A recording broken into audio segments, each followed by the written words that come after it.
Well, good morning, everyone. This is John Neerman. It's my pleasure to call this work session of the Texas Commission on Environmental Quality to order. Today is Thursday, November 19th, 2020. The time is 9:30 a.m. And I'll begin with a roll call. Good morning, Commissioner Lindley. Good morning. And good morning, Commissioner Janeka. Good morning. And good morning to our General Counsel. Ms. Smith, are you there? I am. Good morning. Good morning. And our Public Interest Counsel, Mr. McWhirter, are you there? I'm here. Good morning. Good morning. And Director Baker, I think I saw you. Good morning. Good morning. So before we get going, let me check in with my colleagues to see if they have any opening remarks. I have none. Commissioner Lindley? The only opening remark I will make is to wish Romero Garcia a happy birthday. Today is his birthday. Wonderful. Happy birthday, Romero. Thank you. Thank you all very much. No better place to spend my birthday with y'all. So thank y'all. You're a good liar. Well, I was going to say the sick thing is I bet he really means it. Commissioner, do you have any opening comments? Thank you. None for me. I appreciate it. Hearty second to Commissioner Lindley's there. Okay. And Ms. Smith, has anyone signed in to speak on any of the items on the agenda today? No, they haven't. Okay. All right. Well, we're going to take item 3 first today, just to accommodate some staff scheduling issues, and then return to item 1. And with no further ado, Ms. Smith, if you'll please call item 3, and then we'll give the floor to the executive director and his team. Item number 3 is the discussion regarding implementation of legislation from the Texas Legislature's 86th legislative session. And the floor is yours.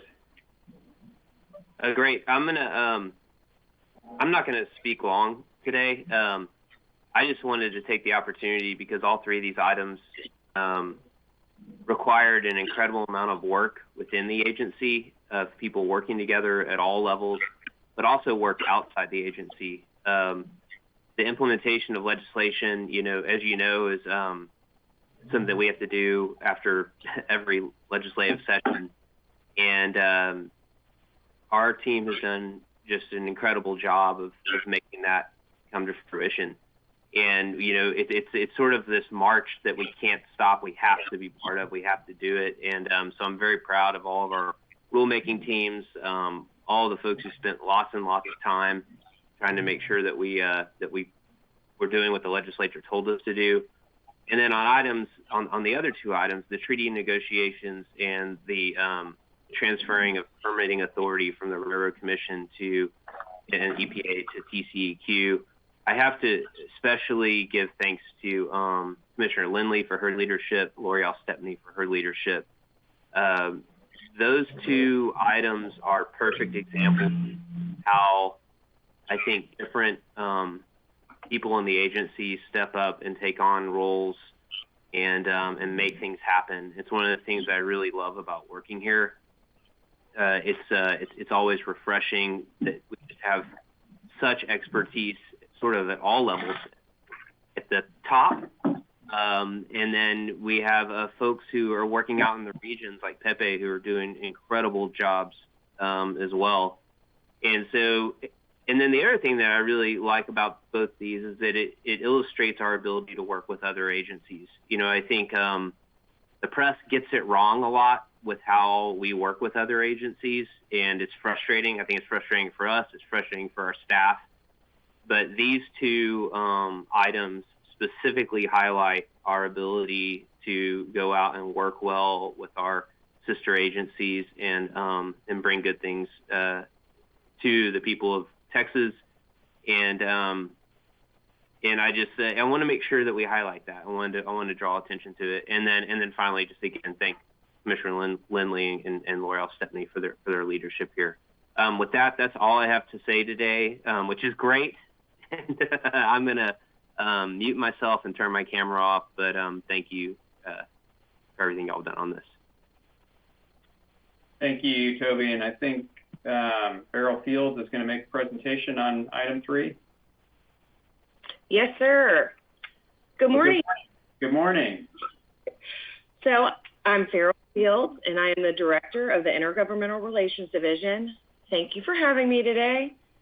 I'm here to give you a brief update on the implementation of some of our key bills from the 86th legislative session. So I wanted to begin with some stats from last session. So during the 86th legislative session, over 7,000 bills were filed, and TCEQ analyzed over 850 bills. So we analyzed a lot of bills last session. So out of those 850 bills, we were tasked to implement 90 of those, and 30 have required rulemaking. So like Toby has said before, our staff has been very busy implementing all these bills. So the first couple of bills that I wanted to highlight were some of our legislative recommendations from last session. The first bill that I'm going to cover is HB 2914, which had to do with water districts. So HB 2914 allowed the commission to convert a water district to a MUD without having a public hearing, and it also allowed the commission to dissolve a district without having a public hearing as well. So this bill required rulemaking, and it was part of a larger rulemaking package that included about 8 other district bills, and it was adopted in October 2020. The second bill that I'm going to cover is HB 723. So this bill required TCEQ to obtain or develop updated water availability models for 4 river basins in the state. It was the Red, Neches, and Brazos River basins and the Rio Grande. And the legislature appropriated around $2.1 million to fund this project. TCEQ posted a request for qualifications in October of 2019, and responses were received in December of 2019. TCEQ carefully evaluated the responses, and 4 contracts were awarded, 1 for each basin, in April of 2020.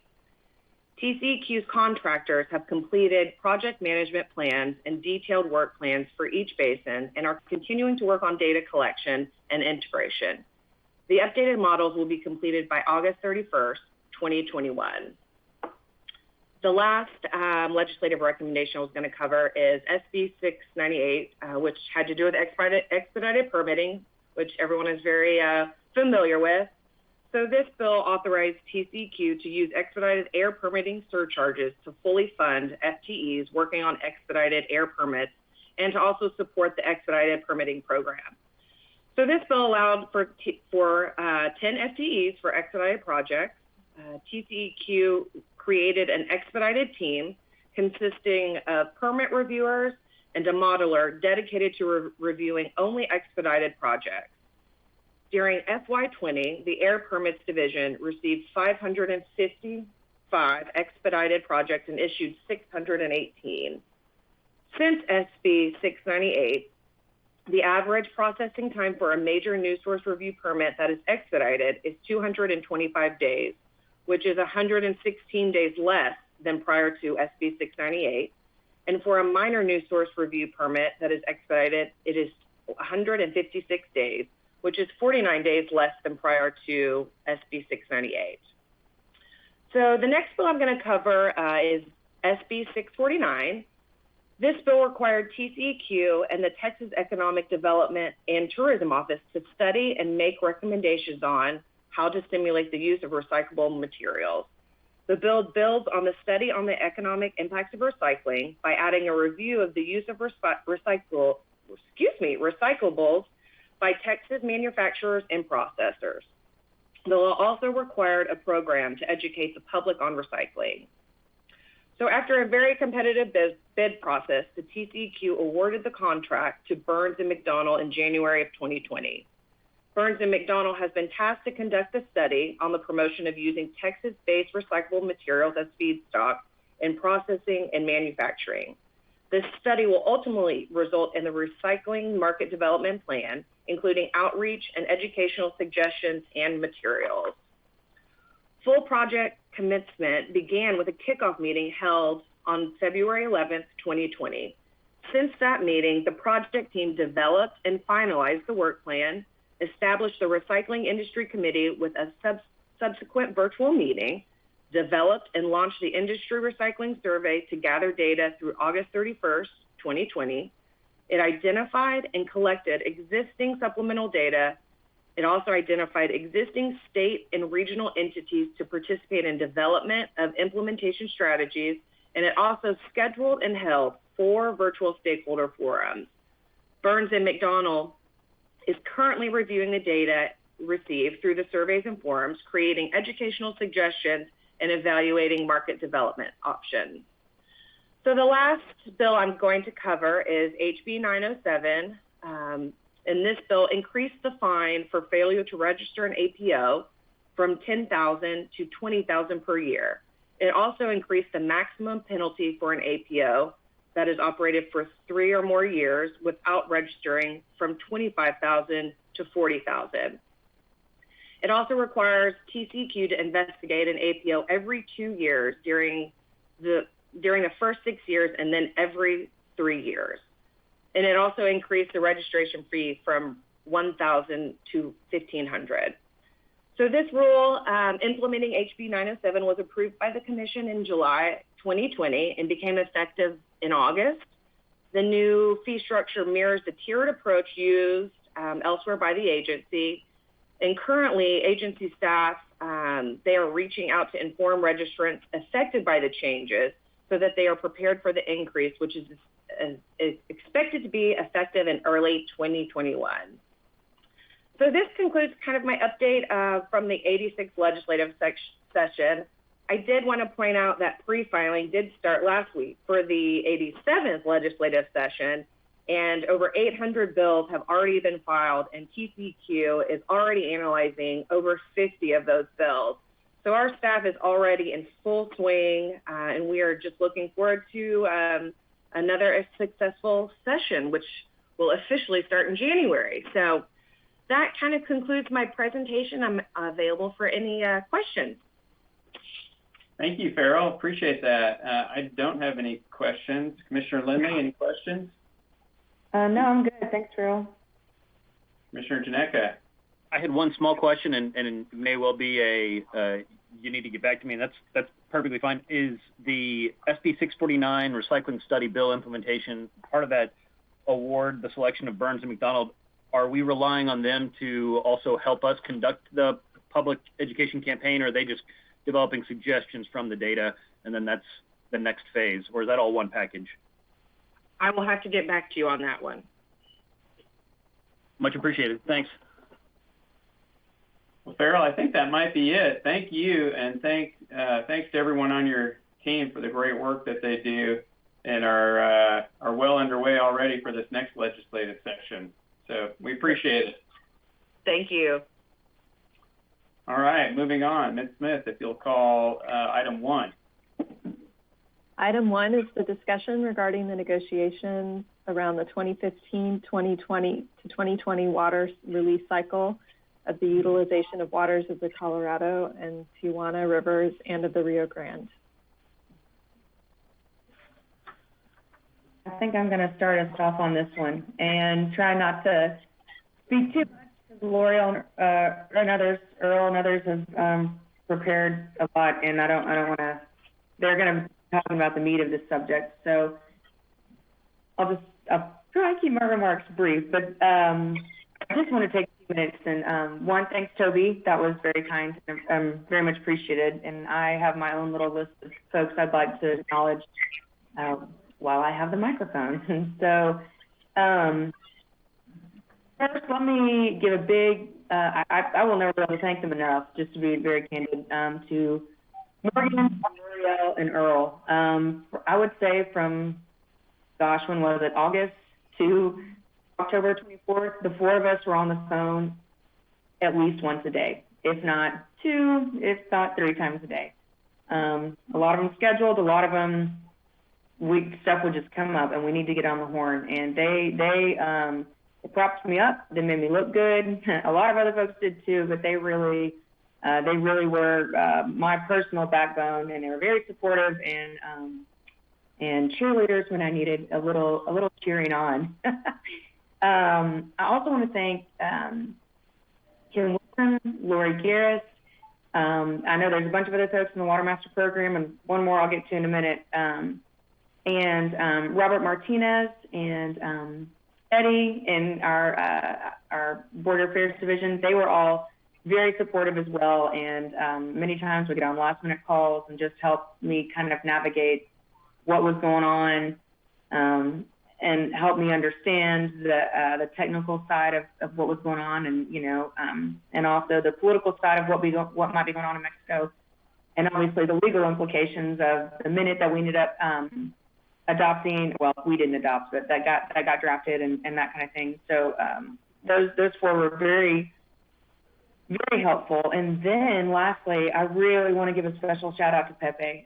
Toby mentioned him as well, but Pepe, I just have a lot of admiration for him. So once the negotiations started getting really intense, I would say probably in August, late August, maybe September, I was I was the designated Texas Rio Grande Policy Work Group member. That was my title.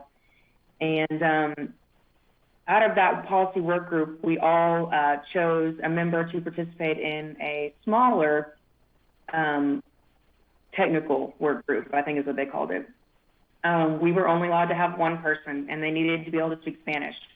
And so that couldn't be me. And Pepe stepped up and participated, and those were weekly, if not more than weekly meetings. And he was all by himself. And, if y'all have ever been in intense negotiations, it's kind of hard being by yourself. And he represented Texas and Texas stakeholders phenomenally. And I know how hard it was for me, and I had support, and he didn't have people in the room with him supporting him. And he did a great job, and I think he's a big part of how we ended the cycle the way it did. And so he deserves a whole lot of credit to the success that we had.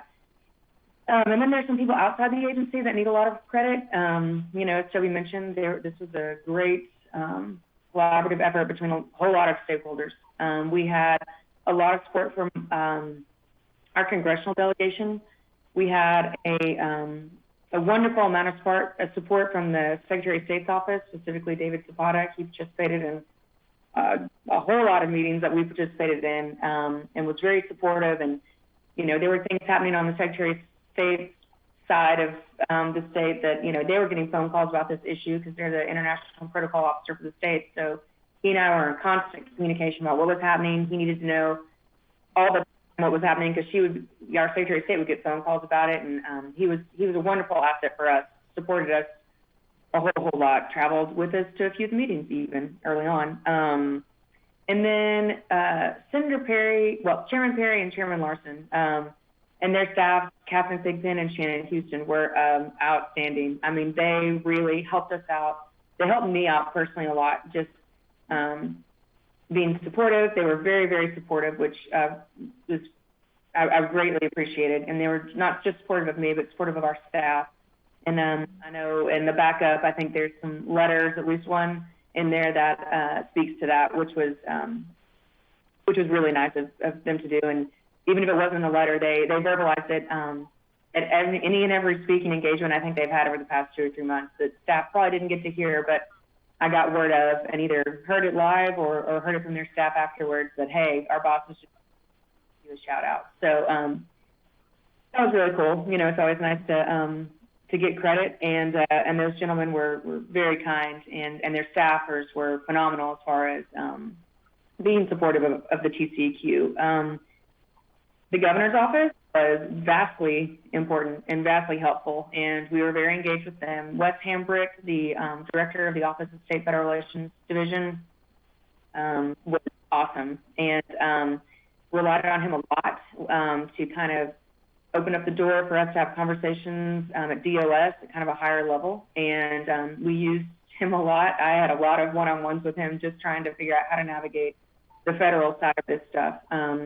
Katarina Gonzalez from the governor's office, our policy person, was also very helpful. They helped get a letter that I probably won't speak too much. I'll let L'Oreal or Earl or someone else speak to it. But the governor's letter that went out, I guess that was in September, was massive importance. And it was kind of what set the tone for, I think, how the rest of the cycle went. It got the attention of Secretary Pompeo, and You know, he called Governor Abbott on the issue, and, you know, those two staffers, as well as other folks from the governor's office, but Wes and Katerina specifically, get that letter done. So big thank you to them. I think I will, there's a lot of letters in the backup. I think those will just kind of, if you haven't seen them, I would encourage you to look at them. We'll kind of probably reference them throughout the presentation, potentially. I think lastly, the last thank you I will say is to IBWC, and you know, I don't expect them to be listening in or to hear any of this, but we, you know, Commissioner Jane Harkins, that's a tough job, and I have said many times I would never ever want that job. It's hard, and it was very stressful, but she was very, she was good to us at the end of the day. And, you know, she tried her best to get what we wanted and to not cave on a lot of things that Mexico pushed us on. And she listened to us, and that was really, really nice. You know, I don't know all the history there as far as our relationship with IBWC, but I do give her kudos for being engaging with us and listening to us, and really genuinely trying to understand what our concerns were, because, you know, she was new to this as well. So I think the last two things I'll mention, and then I'll try to be done, are one, the website that we created, and you know, it was staff's idea, but I think it ended up being helpful, and I think it'll be helpful in the future. You know, we had, there's a lot of history on this topic. This is from 1944. And so while we don't have all the historical information up on the website, there is a lot of just history there as far as who's been engaged, who's been involved, who's sent letters, that kind of thing. And so it's nice that we have all that housed in one place now. And so if anyone's interested, they can go to the website where all that information is housed, and that ended up being very helpful just to send out to a number of different offices. You know, one group I didn't speak to, and that I can't imagine they even know this is happening, but our congressional delegation was also helpful. And that kind of leads into probably the last thing I'll talk about, except where I, you know, can't help myself and chime in here and there later when L'Oreal or Earl or whoever's speaking. But let me say this, our congressional delegation was really helpful. And when I say congressional delegation, I mean the 4 congressional offices along the Rio Grande and our 2 senators. They were, you know, if I called them, if I said, hey, I need to update you on this, I need to fill you in, they would listen, and they would say, what can we do to help? And so it was very nice to have that support and that help. And I guess kind of the main message I would say to Commissioner Ginecca, since this is now his baby, is the way I handled it, and I'm not saying this is the book of law or how it has to happen.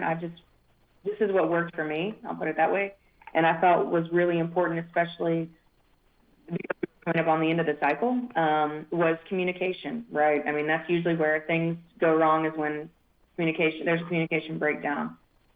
And so I took it on myself, and with the help of staff and a whole lot of other folks, to just constantly be updating everyone on this topic about what was going on. And I tried to always keep the mind frame of, yes, I'm the member of the IBWC policy work group, but I am here representing the stakeholders, right? So all the people that have a water right or use water along the Rio Grande, and keeping that forefront, because there are a lot of things that, you know, I probably could have, I could have come at a different approach, but I kept that always in my head, is what is to the benefit of our stakeholders.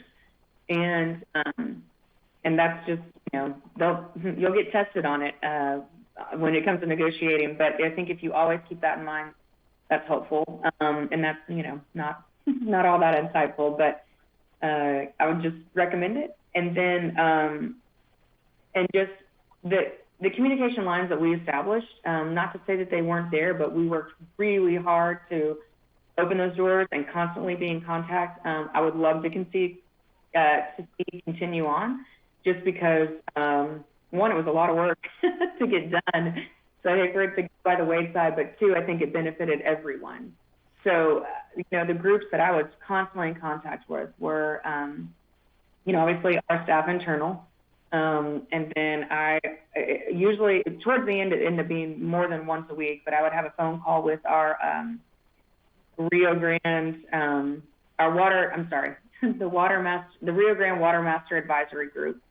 Their group, they kind of have one of each, right, on an advisory committee, one of each representing all the interests along the Rio Grande. And so I set up phone calls with them, and they didn't get to all participate, but there was usually a pretty good amount. And I mean, I talked to them, and I was very candid, and I would just say, here's what's happening in the meetings, here's what they're pushing, here's what I plan to say. There were times when I didn't have time to run a decision by them, and I just had to make the call. And, at the end of the day, they ended up being supportive. Was it the call they might have wanted? Maybe not 100%, but I was honest, and I said, we got this phone call on Friday. We had to decide by Monday morning.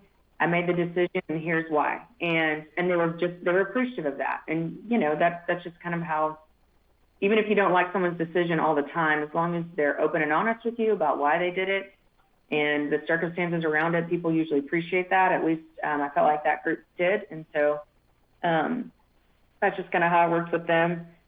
But anytime there was anything happening, I needed to update them. I needed to update the governor's office. I needed to update the congressional delegation. I needed to update the Secretary of State's office. And I needed to update,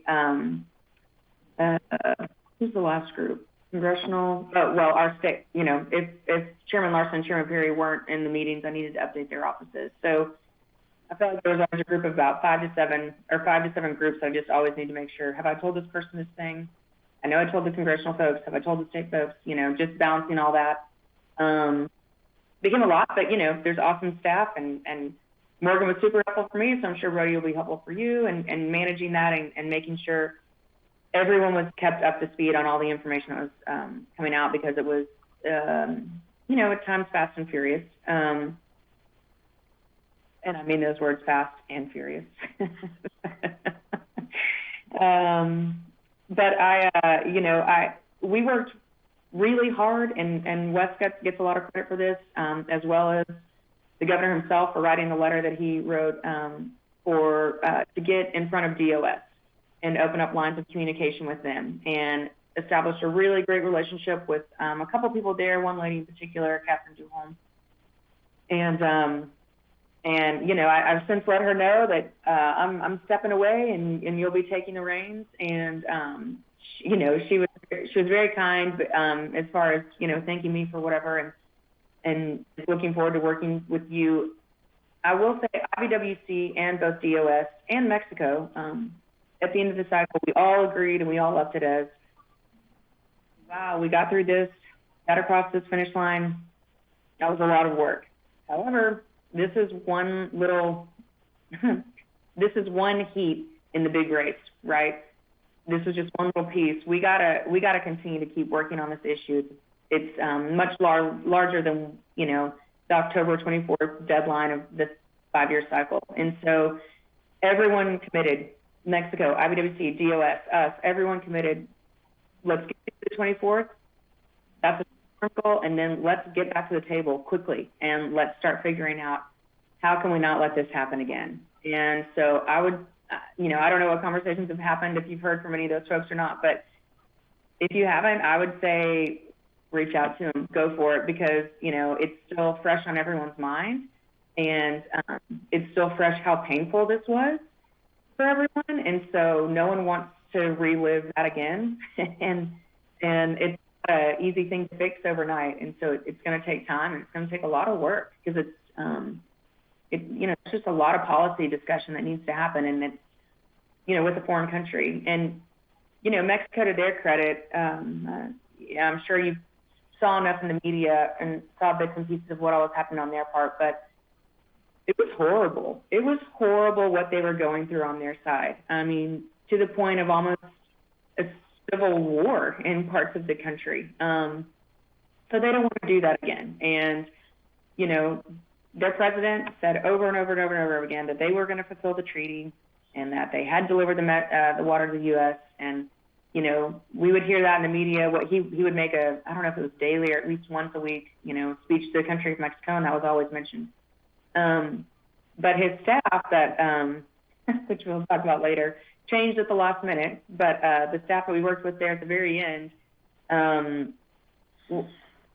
seemed to agree or echo the president's comments, and you know, said a lot of things along the lines of, we don't want to be here again either. So what do we need to do to get us out of being this far behind on the delivery of water?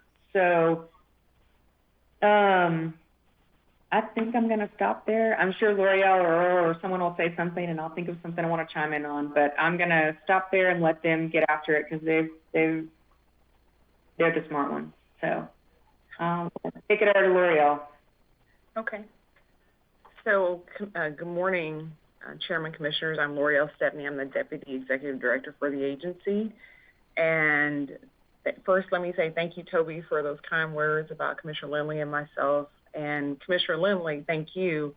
I can tell everyone she had to quickly get up to speed on a very controversial issue. This is the first time she was exposed to being the lead for the state of Texas, and she did a great job listening to us. And we formed a team between the four of us, including Morgan, Earl, and myself.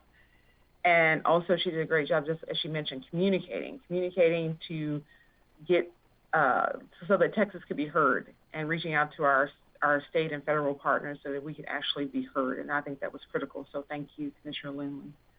So I think what I'm going to do is, and Megan's going to help me, we've practiced, so hopefully it goes off smoothly.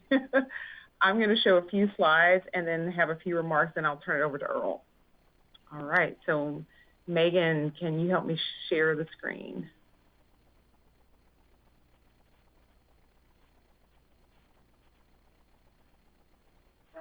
You should be good to go to show your slide. Okay, let's see here. Okay, can you guys see my screen? It's great. We can. Okay, thank you. So 1944 treaty. This slide, and because a picture is worth 1,000 words, and we think it's important to show that in Texas, in order to use, store, or divert water, you need a water right. And the green dots on this slide really show how the water rights along the Rio Grande are distributed. As you can see, water really is kind of the lifeblood of the area. There's water rights above Amistad, in between Amistad and Falcon, and below Falcon Reservoir. And having deliveries from the 6 named tributaries that are in the treaty is absolutely critical to filling up those reservoirs for U.S. use, and particularly for Texas use. The purple lines show the 6 named tributaries that are in the treaty, and we get one-third share of that water that hits the Rio Grande. There's a few other tributaries on the Mexican and U.S. side that each country gets 100% share, but these 6 tributaries are absolutely critical. At the bottom of the slide, you'll see a red line. That's the Rio San Juan, and what's critical about that is Mexico continue, throughout the negotiations, they would bring up using the San Juan water, and that's an area where we had where we pushed back quite often and loudly regarding our desire not to take that as a part of the negotiations. And as you can see, the reason for that is the Rio San Juan comes in below Falcon Reservoir, so there wouldn't be a way to store the water and use it as part of our system, and we would have to use it based on demand. And actually, Mexico would actually be storing the water for us, and that's not something that we thought was advantageous for us. And then also, it's not included in the treaty as one of the purple tribs, one of the 6 named tributaries. This, real quickly, is just how we allocate water in Texas for Amistad and Falcon reservoirs. Just real quickly, just so there's a clear picture, we really are kind of operating on the margins when it comes to allocating water for irrigation at the end of each month. And it's really critical that we have constant, consistent deliveries from Mexico so that we can make allocations. But the reservoir is really divided up into several key areas. Of course, there's dead storage, and water can't be used in that component of the reservoir. There's a domestic, municipal, and industrial, or DMI reserve that's allocated at the beginning of every year in January. And so domestic use and municipal use, industrial use is taken care of first. We have accounts in the middle and lower reserves, and those are really irrigation accounts. There is a 75,000 acre feet operating reserve, and I kind of think of that as a safety net to account for, any losses that we may occur that we don't have the ability to fulfill after discussions with IBWC. So it's about 75,000 acre feet. And then, of course, there's water in transit that has been released. And in the Water Master program, water right holders can't divert unless they have permission from the Water Master. And then finally, after all that water is accounted for, whatever's left over is used for irrigation. This is a very key chart here. This shows the current, the cycle that just ended on October 24th, 2020. Under the treaty, the cycles are 5 years unless there is a significant rainfall event that fills up the reservoirs.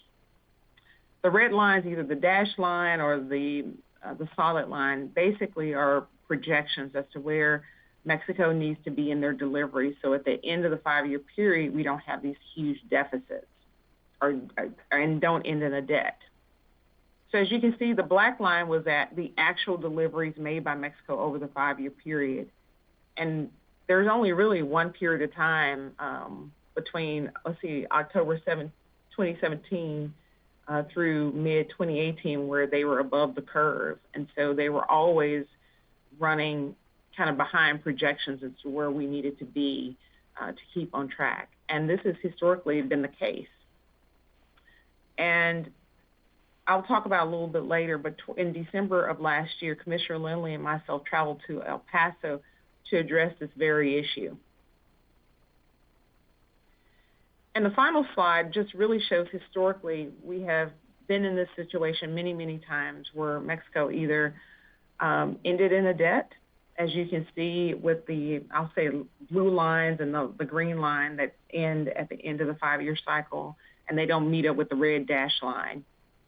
Or towards the on the left-hand side, you'll see there's a sharp increase in deliveries, and those cycles ended early because there was a significant rainfall. And so that's really has historically been the story of the treaty deliveries. Either there was a significant rainfall and the cycle ended early, or there was a debt at the end of the cycle. And so our goal for this particular cycle was for Mexico to end without a debt, and we're happy to say that that was accomplished. And so, Megan, I'm going to stop sharing. Hopefully that went away. Did the slides disappear? Okay, great. So to put where we are with this most recent cycle into context, the cycle from 2010 to 2015 ended with Mexico owing the U.S. 263,000 acre feet of water. That was resolved in 2016, and using Minute 234, they were able to provide a reservoir transfer and also increase the amount of deliveries beyond one-third share to the U.S. Also during that cycle, the U.S. accepted San Juan water for treaty compliance, and I'll talk about that in just a minute, but that certainly was not the position that stakeholders wanted to take after we talked to them during this cycle.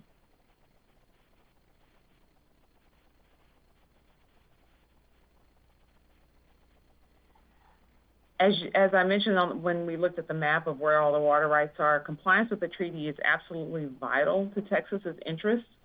It supplies water to the Rio Grande, our cities, our agriculture, production of crops and industries. And where we were because of the lack of consistent deliveries, this summer we had moved into pro rata curtailment of a few of our water districts. And meaning that when the reservoirs go below a combined storage of 50%, we have to start making adjustments to their accounts. And so that's some of the things that we brought to the table in our discussions with Mexico and IBWC, emphasizing the critical nature of these deliveries to our users. So let me start with a little bit of details about the negotiations themselves. So as I mentioned, Commissioner Lindley and myself traveled to El Paso along with some of our state legislative representatives to talk to Mexico. At that time, they were about 177,000 acre feet behind projections, and that was with IBWC as well.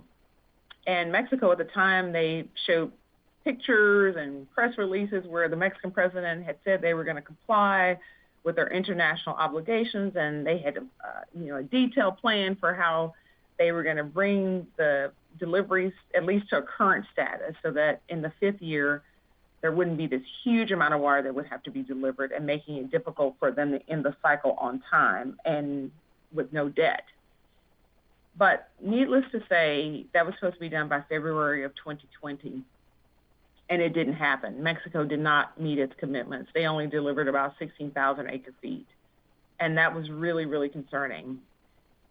Actually, the IBWC commissioner, Commissioner Harkins, actually sent a letter to her counterpart, Commissioner Salmon at the time, expressing concern that Mexico did not live up to its commitment and reminding Mexico that the debt ended during the last cycle ended in a debt, and that the U.S. has never failed to deliver water from the Colorado. And so she sent that letter. They tried to schedule meetings with Mexico in the March timeframe, and nothing materialized. And at the same time, we started hearing rumblings about unrest and political turmoil in Mexico, as Commissioner Lindley mentioned. Ultimately, there were vehicles burned. Unfortunately, there was a person who died during the unrest, and that was really, really unfortunate. And there were reports of clashes between Mexican authorities and the farmers, and all because of deliveries to the U.S. And we also started hearing about lawsuits on the Mexican side, and protesters actually seized some of the dams. So all of that unrest kind of hung over the negotiations and, quite frankly, made them very difficult at times. So moving on to May, we were finally... Let me add one thing real quick, L'Oreal, just for context as well. The protests where they were happening were in the upper basin of the Rio Grande, and that's where we really need to get our water from, because that's what feeds Falcon and Amistad. And so the geography behind where the protest was happening was probably the biggest piece of it too, because the dams that were taken over were those, if we went back to the map, you'd seen kind of the upstream ones. And so anyway, that really hurt us, because it was the location of where those dams were that were being taken over were the ones that they had water there, and we knew that. That was the whole time. That was really difficult for us, because the data said there is water there. Mexico can fulfill its obligations. We know that. But they would say, but we can't release it because we've lost control of the dams. The National Guard's in there, but the farmers have taken it over, and we've lost control. And it was in the location that we need to get water from. So anyway, I'll stop there. Well, I think that's a great point, because it was Boquilla Dam, which is in the Conchos, which is the largest reservoir that they have on the Conchos, and the Conchos feeds Lake Amistad. And actually, the chairman on our trip to the Rio Grande, we saw the confluence of the Conchos with the Rio Grande. And so it's a significant amount of water. And Mexico reiterated that because of the protests that was going on, that releasing water from that major reservoir was not going to be an option. And certainly that was frustrating for us, because Mexico had well over 1.2, 1.3 million acre feet in their interior reservoirs, significant amount of water, plenty of water to meet the treaty obligations. And so I'll talk about that a little bit later. So moving on, December, they made commitments. It didn't happen. Scheduled meetings in March, didn't happen. In May, we finally got some traction, and there was an agreement with Mexico and IBWC that they would increase the deliveries from the tributaries from the 1/3 share. The Conchos would go up to 100%, and then the other 5 tributaries would go to 2/3. And then there would be some additional releases from Luis Leon up to 22 CMS, which is, as I understand it, the capacity of that dam that dam can release. So these were positive steps, but in the end, unfortunately, there wasn't that much water generated from those positive steps. And so by August, the debt had grown to over 300,000 acre feet. And so we really, really got into very intense negotiations and regular negotiations. You know, I went back and looked at my calendar. In the 2.5 months between August and the end of the cycle, we had 17 formal meetings with IBWC, and half of those also included Mexico. There were 3 State Department meetings, 7 technical work groups that Pepe participated in, and then, of course, Commissioner Lindley mentioned all of our countless internal meetings, either before or after these IBWC meetings. So negotiations were really ramped up, and I will tell everyone, they were intense at times because we were certainly trying to make the case that, you know, Texas needs this water, and we don't. San Juan water, based on stakeholder input, was not advantageous for Texas, and there was quite a bit of pushback on that front, even from IBWC, who said, you know, it's wet water. That was a position, and so particularly for San Juan, things that we emphasized: number one, it's not in the treaty. Number two, there's no way to store the water. And we need that flexibility, especially since Texas is an arid state. We need to be able to manage the water, adjust for different conditions, adjust for demand. We need that flexibility, and having the water in the reservoirs is critical, and San Juan didn't feed the reservoirs. So with that being said, just a flavor for who was in the meeting real quickly. There was IBWC commissioner, there was Commissioner Morenga on the SELA side, for Mexico. There was high-ranking Conagua officials, certainly Secretary of State's office, TCEQ staff, chairmen of the Texas Legislative committees, the governor's office, as well as Mexico's Secretariat of Foreign Relations and the U.S. Department of State. So lots of key people. I will mention key staff turnovers. First, we started the negotiations with Commissioner Salmon. He resigned, and Commissioner Morenga took over. And then there was also 6 high-ranking Conagua officials that resigned, and they were replaced with other officials. And so all of that really, IBWC as well as TCEQ had to really navigate the changes in personnel and to continue to emphasize our position. And one thing to add there, all those changes happened in the months of August and September. So to further complicate things. And, you know, staff also put together a very detailed PowerPoint so that we could try to educate IBWC as well as Mexico on why it was really important that we receive deliveries from the 6 named tributaries. And we used that also, Commissioner Lindley also used that presentation with the State Department. I do think it was helpful to visualize and why this was important to Texas and why it was important to get water from the 6 named tributaries or a reservoir transfer.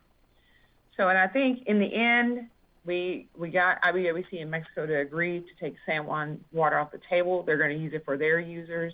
And I do think that's a significant victory for our state. Stakeholders, real briefly, as Commissioner Lindley said, we talk to the Water Master Advisory Committee regularly and often, and we also, Chairman Lucio III had some stakeholders that we met with. He identified some, and we met with them and talked to them as well. And quite honestly, we took their feedback seriously, and it really helped inform our negotiation strategy in working with IBWC. And I think it's really important that we continue those dialogues, as Commissioner Lindley said, and I think it's certainly a model that we use stakeholder involvement all over the agency, but we certainly felt it was really important in this instance. In the end, you know, Mexico continued to make small deliveries and small reservoir transfers, but they just weren't getting us where we needed to be. And so I'll turn it over to Earl to talk about where we ended up with minute 225, and at the end they made a 40,000 acre-foot reservoir transfer to not end in a debt. So with that, I will turn it over to Earl. Thank you, L'Oreal. Good morning, Chairman, Commissioners. I want to start off also by thanking Commissioner Lindley and Toby Baker for the kind words our staff during these negotiations. when I started in this process in mid-August, I did not realize the extent of these treaty negotiations. I have to thank Kim Nygren and Pepe of my staff for getting me up to speed quickly. We got thrown into these negotiations really quick, and from my standpoint anyway. And when I jumped in August, we were at the point where, like L'Oreal mentioned, Mexico owed us over 300,000 acre feet of water. That's over a year's worth of water that they had to supply in just a few months. So it was kind of panic mode for me. It was like, well, that's a lot of water. And when we looked at the reservoir maps from the 6 named tributaries, we were seeing data that Mexico had plenty of water to meet their debt obligations. But as L'Oreal mentioned, there was a lot of unrest and, political turmoil within Mexico regarding this. So that was always off the table in their minds. And then as L'Oreal mentioned earlier, the first option was San Juan water. And, there were some concerns with that. Of course, the quality is always an issue with our stakeholders, and also the ability to store it. And, if it's not captured in time just right, that water just flows right into the Gulf of Mexico, and it doesn't benefit anyone. Let's see. One of the things right after the San Juan discussions, and, we'd had a lot of pushback on that issue. Mexico threw out another option, and they came up with the option of a loan. And, we had quite a bit of pushback at that time, and I came up with an analogy. I said, this loan concept was, first of all, Mexico paying us the amount of water that they owed us, however, us loaning them that water back at the end of the cycle if needed. And I kind of said, isn't that almost like paying off your house note with the credit card? And, you still have the balance that you're owed. And, we kind of even use that in some meetings with IBWC in those negotiations.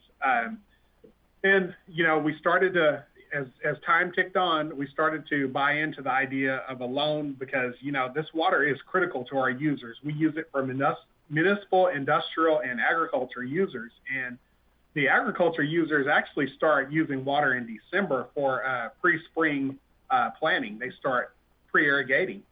So, we thought it was beneficial for us to start somewhere in these negotiations. So we bought into the loan concept, so to speak. But one of the things that we had proposed is putting some conditions in the loan.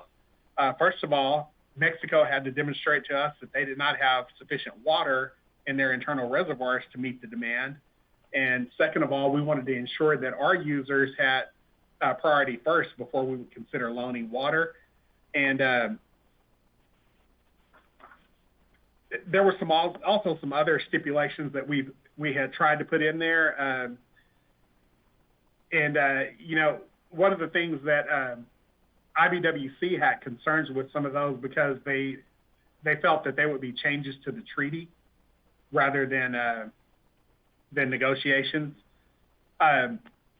One of the other options that we threw out along the way was instead of having a loan concept, we proposed providing a letter to Mexico saying that, okay, if you provide the full payment of water that is owed to us, we will agree to work with you to provide water for humanitarian needs in the end. IBWC had concerns with that concept just due to the fact that a letter is not binding and did not guarantee the water for their Mexican citizens. In the end, we got to a point where, the primary goal for United States and Texas primarily was to obtain the water that was owed to us under the treaty so we can meet our users' needs. For Mexico, their primary goal was to pay off the amount of water that they owed us so they did not end a second cycle with the debt. So the way we ended up accomplishing this was by the adoption of Minute 325.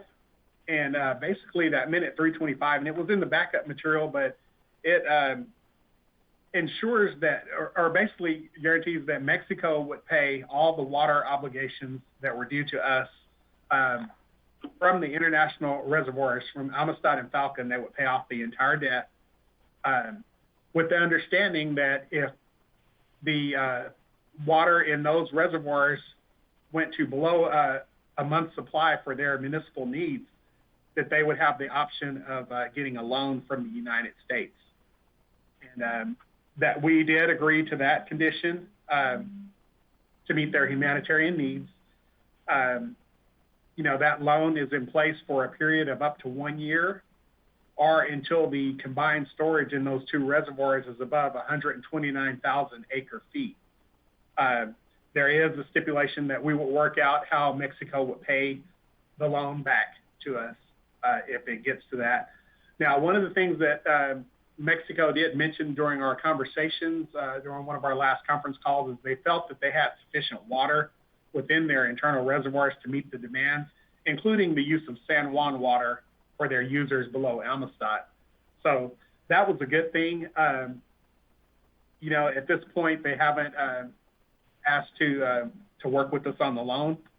And let's see, one of the other things I wanted to mention is once this loan condition was agreed upon, Mexican officials did issue a press release thanking the United States for their cooperation and work in meeting the humanitarian needs of the Mexican citizens, should it get to that point. And at the end of the cycle, Mexico ended up owing the United States 103,000 acre feet of water. That was reduced by about 40,000 acre feet. There was an accounting adjustment made at the end of the cycle. This is usually a factor of conveyance losses and whatnot that they factor into the amount of water that's transferred, and that reduced the amount by 40,000 acre feet. So anyway, we look forward to continued negotiations with Mexico and IBWC, and Commissioner Janeka, look forward to working with you as you transition into this role. So it's a wild ride. And I can actually say I appreciate Earl getting up to speed quickly. There was no honeymoon period at all. He was just thrown into the fire with the rest of us. So,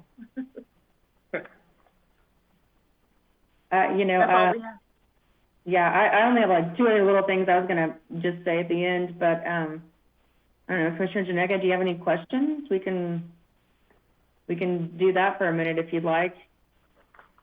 I had a couple. I've been taking a few notes, and I appreciate the providing the copy of the minute, the copy of the original treaty in that backup material. I think it's really useful, and I hope that interested stakeholders are able to look at that and get some history as well. I know that that's where I'm at.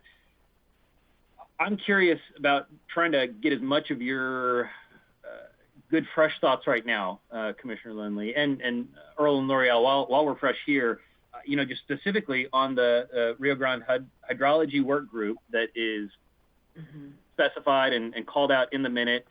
How much real concrete thought do you have a sense has been given, and what sort of an expectation do the stakeholders have right now for what that's going to look like versus this, along with the idea of negotiating future transfers for humanitarian purposes if needed? I definitely get the sense that was a negotiated point that we ended on let's keep it light, not work out a lot of details now. I'm interested to just try to get to how much did we have in terms of the sentiment that wasn't captured on paper? Are there some real clear expectations from what the stakeholders want to see out of that work group? Or is there some space that we can step in and have a good, insistent demand for what we want to see and strike now to have that look like something that would help us iron out details? I can try, Commissioner, unless you want to. Okay, so the hydrology work group has been in place for I shouldn't say many years, but several years. However, Mexico has not been participating or wanting to schedule a meeting for the last, I'll say, year and a half. And the purpose of the group is really to look at different scenarios just in case there are lags in deliveries as to how those deliveries can be made, and look at different ways of doing that. For example, maybe increasing water from some of the tributaries, increasing the share from 1/3 to something else. And so those scenarios are going to be built on, they're using the riverware model. The scenarios are going to be fed into the model, and then the model would spit out some things that the policy work group would consider. Texas has contributed, Dr. Kathy Alexander, Amy Sedemeyer, and others have participated in that group historically, and we have given them our information. But we were quite honestly waiting on Mexico to give the group their information. I would say key things to be careful of or to watch out for is ultimately there's still the treaty, right? There's still an obligation to deliver 1.75 million acre feet over 5 years. And so, you know, there was discussion about the basin becoming more dry, and will it be able to support the delivery schedules, the delivery amounts that are in the treaty. So I would just be mindful of that going forward, just making sure that ultimately we should end up in a point of compliance with the treaty. And I don't think much discussion has been had with stakeholders about, you know, the group, to be honest with you. They don't meet often. Earl? I'm sorry, one thing I was going to add to that, L'Oreal. Now, Mexico has committed to provide us with their diversions and how they supply their needs, which would be very helpful so we can see how they do their accounting. Also, we had discussed them making us a user, considering us a user like they do their other water rights holders in Mexico. And then this new group, one of the things, I don't know, Commissioner Lindley and L'Oreal, y'all may recall that they said, you know, part of this is not just looking at the models, but actually just making the physical transfers of the water. Right. That's a very good point. You know, so they're, you know, it sounds like this group is committed to making some changes in the way that they supply our water needs. So. And Earl, they met recently, right? Yes, the hydrology work group, Pepe, was a part of, yes. I will tell you just kind of what I think about, not what I think about the hydrology work group, but my thoughts, our context on that is, when this idea of the loan came up, I mean, we pushed back hard. You know, immediately we said, no, no, we can't get there. And there were a lot of discussions around it, and we eventually, and a lot of it, I was more influenced by our discussions with DOS, to be very, very candid, really, than anyone else, because it kind of got to a level where I realized, you know what, and even on the U.S. side, not just the Mexican side, everyone on the U.S. side that is involved in this, and the only Texas is going to get water is to agree to a loan. And so I said, all right, we will agree to a loan. We want things. They didn't like any of the things in it that we originally came up with. So we had to keep negotiating. IBWC really wanted language in the loan about the hydrology work group. So that was something we didn't push for. Don't have any issues with it. I think the hydrology work group is a good thing, and they need to meet more. But I would talk to IBWC, maybe, you know, Commissioner Harkins, about why they felt so strongly about having that language in the loan, because that was their thing. And they explained it to us, but I don't really want to. I could explain to you, but I don't want to get it wrong. And since that was their thing that they really wanted in there, it's important that we participate in it. It's important that we keep those conversations going. I think part of the reason they wanted it in there is, you know, Commissioner Harkins is from Nevada, and so she comes from the Colorado River Basin, and they've done a lot of stuff on the Colorado River Basin that they think is, and I'm not saying it hasn't, but they think has been very successful. And I think there's thoughts brewing out there about, are there any ideas from that river basin that we could apply here?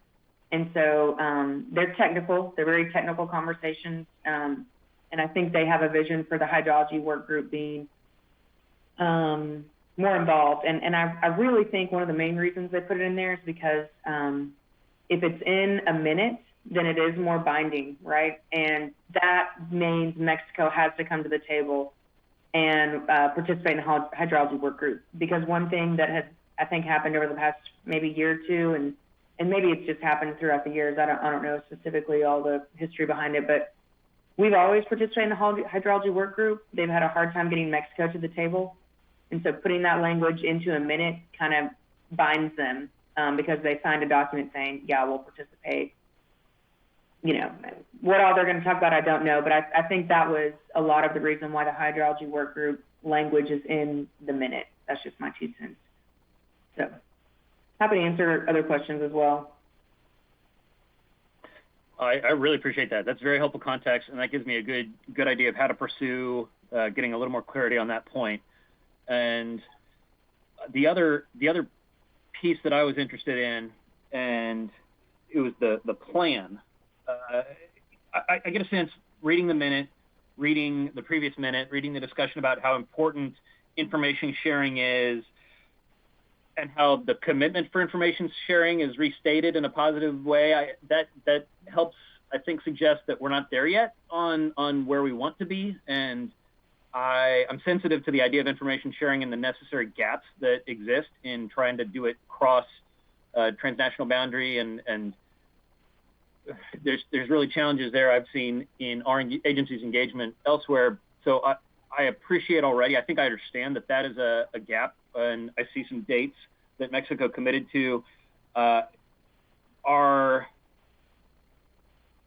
Do y'all have concerns if our agency is kind of postured in a somewhat assertive posture to try to prod and actively coax Mexico into a more active information sharing arrangement? Do y'all see concerns where there's a sense of workload often kind of falls to the U.S. partners, or are there some pitfalls that you see if that may be worth pursuing, but with a word of caution? What are your thoughts there?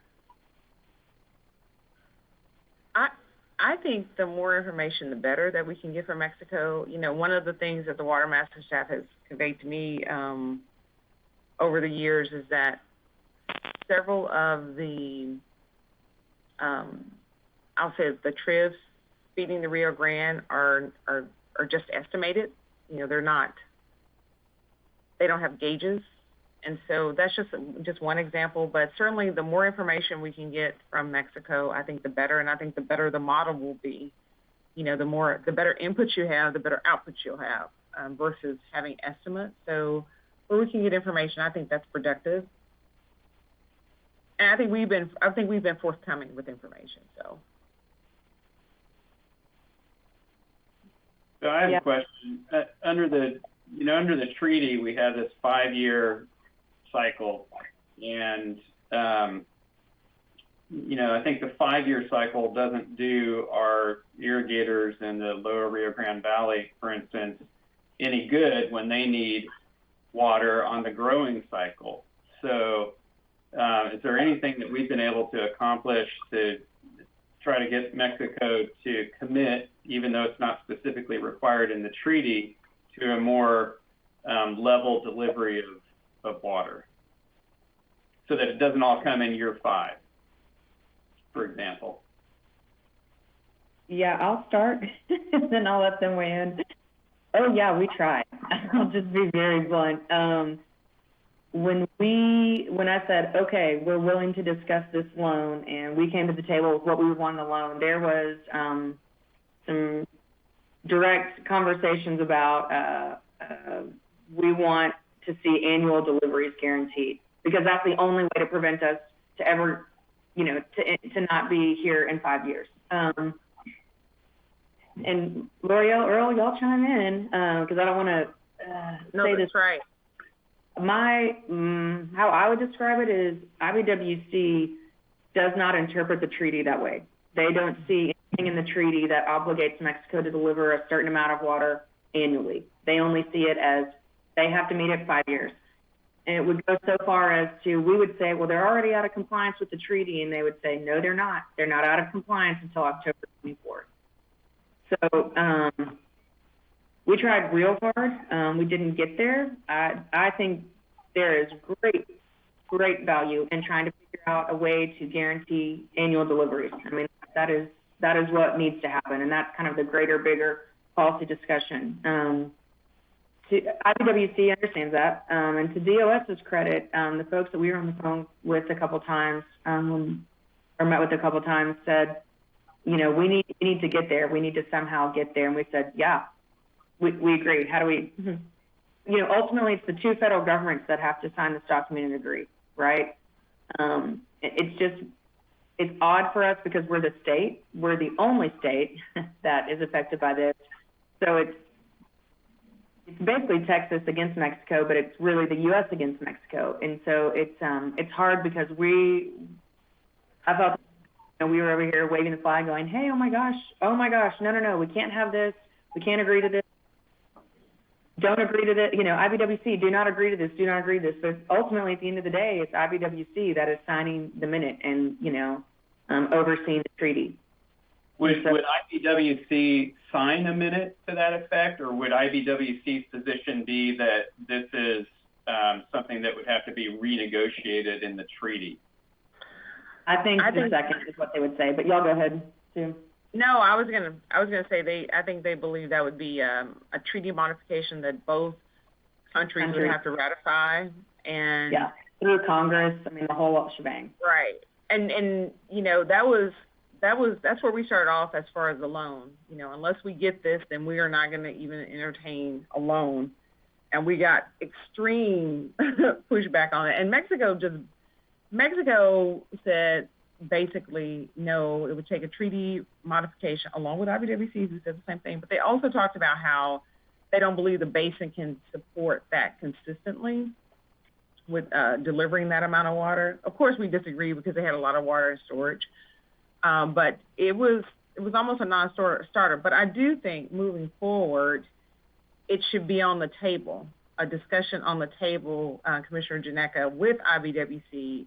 And as far as the minute goes, there was even discussion about, having further discussion on this particular issue about regular deliveries. And so I think that's a really valid point. And our stakeholders, that was the one thing that they really wanted, because it's critical for them to have a constant flow of water. The reservoir, water is withdrawn from the reservoir goes down. So you always need an influx, an input to keep the reservoirs at a nice, consistent, or a manageable level. And can you remind me, I don't remember, or anybody, what the United States remedy under the treaty is when Mexico enters into a debt at the end of a 5-year cycle? Well, that was really a huge sticking point, because, some stakeholders were pretty adamant that, hey, the U.S. has never not met its treaty obligations on the Colorado. So cut the Colorado off, basically. And IBWC response was, they don't believe there's an enforceable mechanism in the treaty. They don't believe there's consequences built into the treaty. Yeah, so just hypothetically, cutting off the Colorado River is trading one treaty violation for another treaty violation. I was wondering if the treaty itself contemplates any remedy for the United States if Mexico violates by going into debt. Well, we heard from IBWC was no. Right. And that goes back to my comment earlier about, Texas needs to be considered a user, just like Mexico does all its other users. One of the things we looked at early on was throughout this cycle, Mexico continued to meet their obligations of their users. Their farmers have all the water needs. They want it through irrigation season. They met their municipal demands as well. But, we were kind of stuck at the very end with the trickle, so to speak. So, that's concerning. Is imagine when Mexico is in a drought. Here they're sitting on water, and it was extremely difficult for us to get them to live up to their treaty obligations. Imagine a drought where they truly are strapped for water, what the world is going to look like for Texas's users. I mean, it's not pretty. That's exactly right. And that's why it's a bigger, we got to October 24th, but there are bigger policy discussions we need to have. And two lessons learned, I would say. Number one, the most important is we need to strike while this topic is still hot. And I don't mean strike like come down on people, but keep these conversations going of, hey, what about animal deliveries?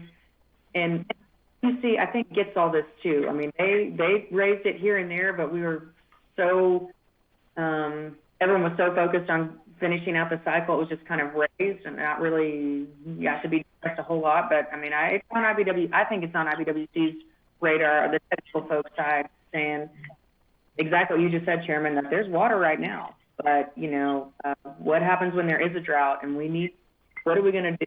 I mean, how would Mexico ever deliver the water to the U.S. in that situation? And so it's kind of a thought in people's minds, and so that's why I think it's important to keep the conversations going now, because it's just fresh, and we'll have an appetite to hopefully want to talk about it and work on it, because it's a really big, it's a huge issue for Texas, huge. Well, I think the chairman's point about drought is important because, you know, I think Commissioner Janeka, for the next 5 years, I think it's important because, you know, weather forecasts are predicting a La Nina, and so we may be dry, and trying to get some water, trying to make sure we get, you know, some deliveries. And I don't think the lines won't match up exactly. That's not what we're talking about. But, you know, some sort of regular, consistent deliveries will be important. I appreciate that point very, very much, L'Oreal. And I agree with you that we may well be discussing in several months' time the commitments around the humanitarian loans in a different context, in one of, you know, where Mexico is making very intense, you know, requests about intense immediate needs, and that's a slightly different political landscape to have this sort of a discussion in. But I'm really intrigued by your suggestion, Earl, about requesting the U.S. show up as a user in Mexico's analysis, and I think that there is some room, little wiggle room in the language of the minute that I think I can see how we could try to politely squeeze ourselves in there. It would have been great to have it made it very explicit in the plans to go forward, but I think I understand what flag you're suggesting there, and if there are commitments to have a more transparent level of information sharing and engagement, we'll show you our plans for the basin, you show us your plans, actual allocations, deliveries to users. If throughout that process the U.S. can say, Mexico, we need to be able to see where we are being considered as a user of your water, and there's basins that are being considered and decisions are being made elsewhere.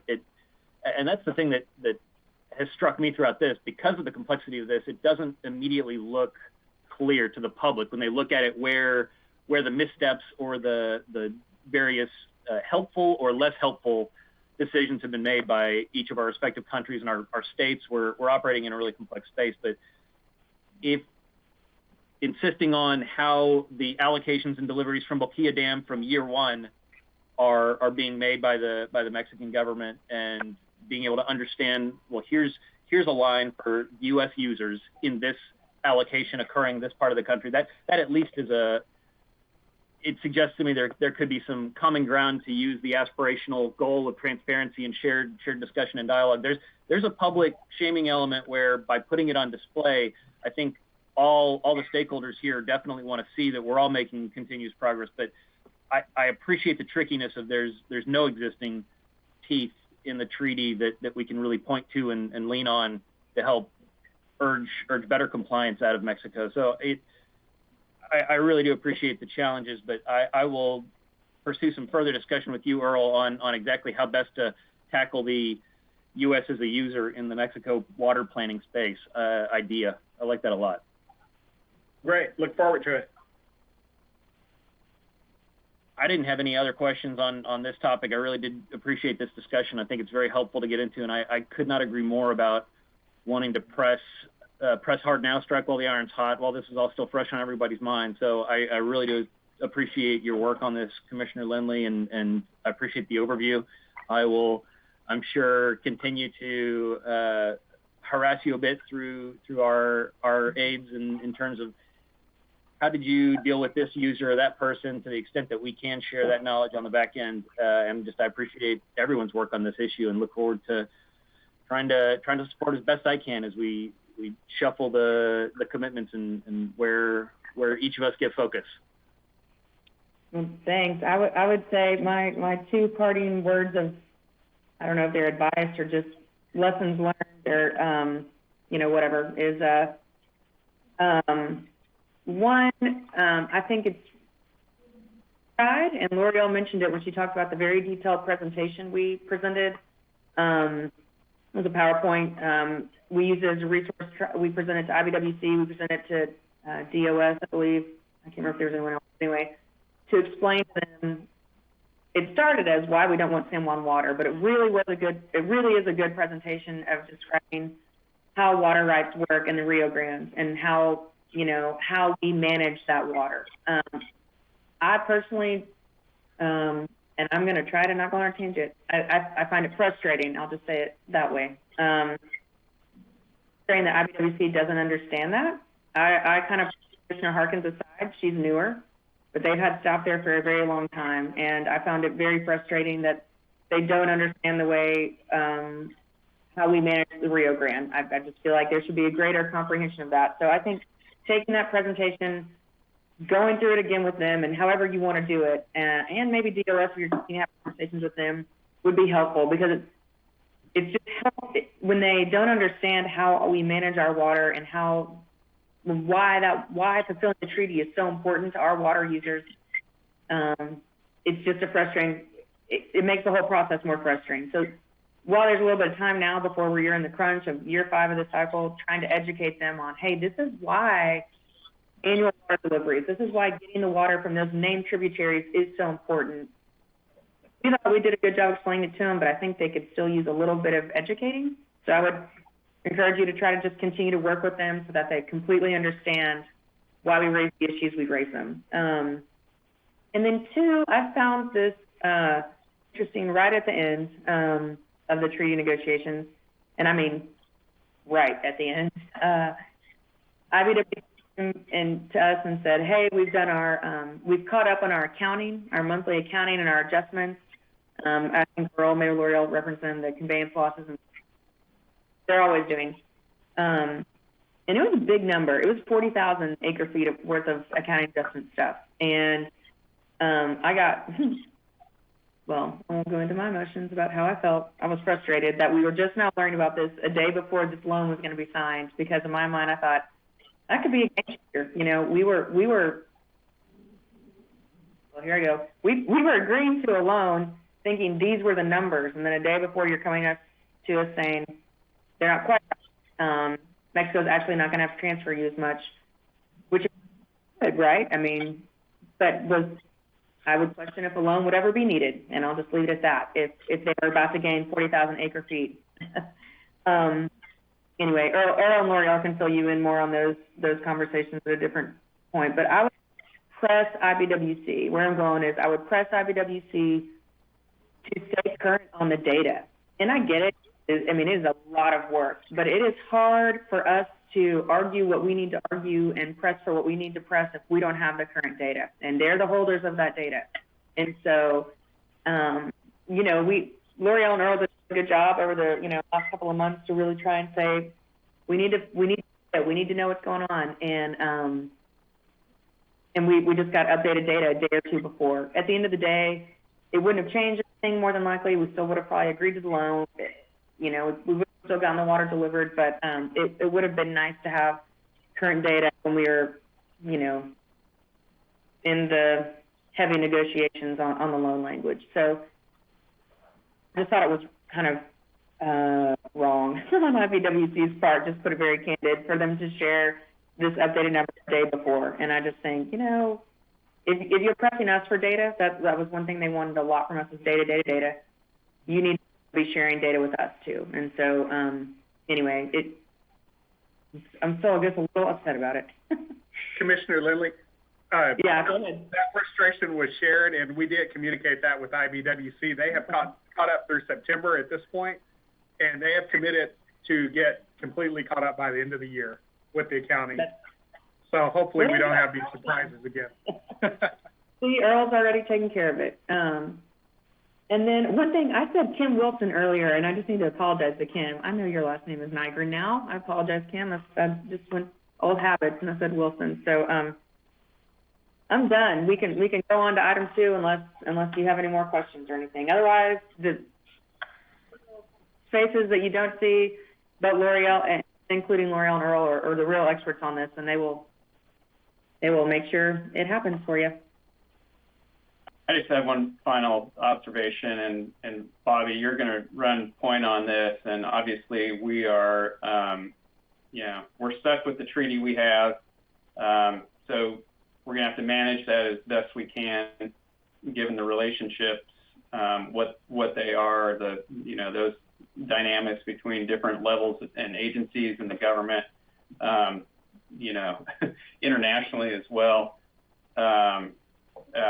Given what we have to deal with in terms of, weather and rainfall and hydrology and just the system on the river, et cetera, I do think it would be worthwhile, as a little thought experiment, if nothing else, just to imagine, is there a treaty that could better serve the interests of Texans and the people on the Mexican side of the border better than the current treaty?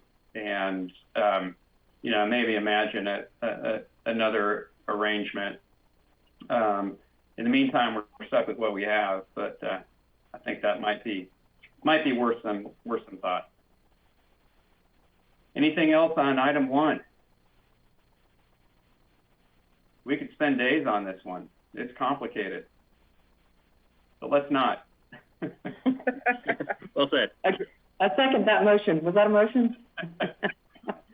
Well, thank you all so much. And with that, Ms. Smith, why don't you call item 2, please?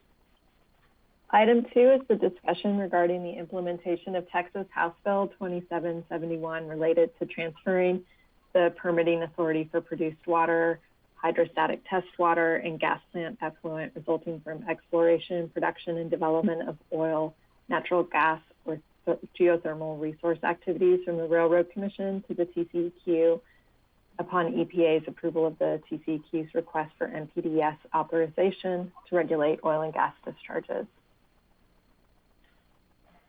And I'm not sure who from staff is going to make the presentation on this one. Are you kicking this off, L'Oreal?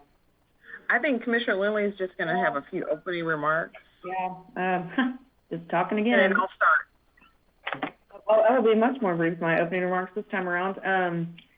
This one, y'all know it's been a whole lot of work for staff. Anytime you're seeking delegated authority, it just is. And so, I always like to give kudos where they're due. And number one kudos goes to Lori Fleet in our water quality division. That girl, she has been impressive. In the package delivered up to EPA was no small task. She was the leader on that. And, a bunch of people in the water quality division that also need thanks. David Galindo and Jocelyn, who was still there. I know she still helps out in other ways now.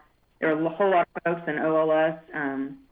Our director there, Aaron Chancellor, Robert Martinez has been very helpful. Kathy Humphreys, Earl, L'Oreal again, of course, and Morgan, very helpful as well. I am super excited to report. I didn't know if we would be able to talk about it by today, but we can. So I don't know if you gentlemen have seen it. I think you probably have. We got a letter from Regional Administrator McQueen end of last week saying that our package that we submitted October 12th, they deemed complete. And that was a huge hurdle.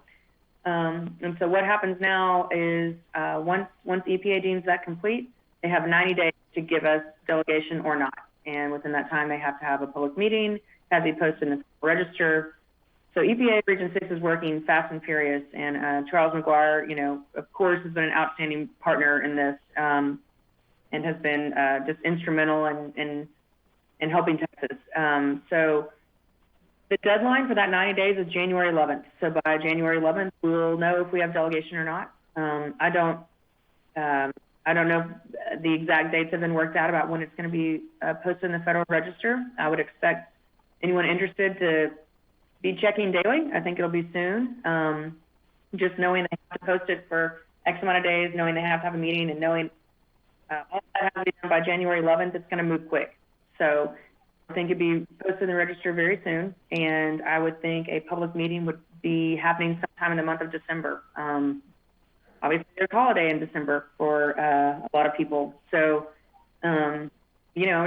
I would just say pay attention if you're interested, because It's my understanding they do intend to meet their deadline of January 11th, letting us know whether or not we have authority or not, or whether or not they're going to delegate authority to us or not. So I think that's kind of the only update I'll give, and then let staff talk about all the work they've done. But we are super excited that we got that letter last week. So I'll stop there. Okay, I'm going to kick it off, Commissioners. Thank you, Commissioner Lindley, for your leadership and working with us on this issue. And then I'm just going to give a brief update on the status of a few things, and then Earl is going to talk about permitting readiness, and then Craig is going to talk about compliance and enforcement readiness, because it's very important that on day one, when we do get program authorization, that we're ready to go. So just briefly, of course, as Commissioner Lindley mentioned, this is in response to HB 2771, required the agency to apply for delegation by September 1st, 2021, and we're nearly a year ahead of schedule. So thank you to everyone that she mentioned and staff in making that happen. We're seeking program authorization in EPA terms from EPA for not only permitting, but compliance and enforcement as well. And this really kind of dovetails into our existing program. We've had a delegated program for wastewater discharges since 1998. And so this is just a natural extension to incorporate the oil and gas discharges, which will complete the whole delegation package for the state for discharges. And so the team has worked. We created an internal team with permitting, legal, compliance and enforcement, Office of Water, and they were able to put together a great application package for EPA, update the MOA, create an MOA addendum, and then also handle many other logistics, such as an Attorney General's opinion and a letter from the governor transmitting the package. One thing I wanted to highlight, Commissioners, is something that we did early on that I think can be a model for other program activities around the agency. We created a multi-agency team that consisted of all the players that would have to have some sort of connection or approval in this process.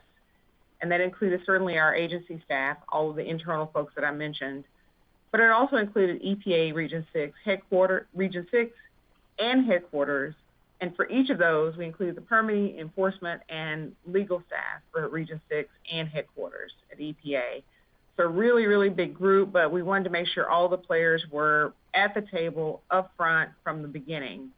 And I think that's really served us well. And it also included our state partners with the Railroad Commission, the Attorney General's office, and the Governor's office. And they really helped communication. So we set up regular meetings with them.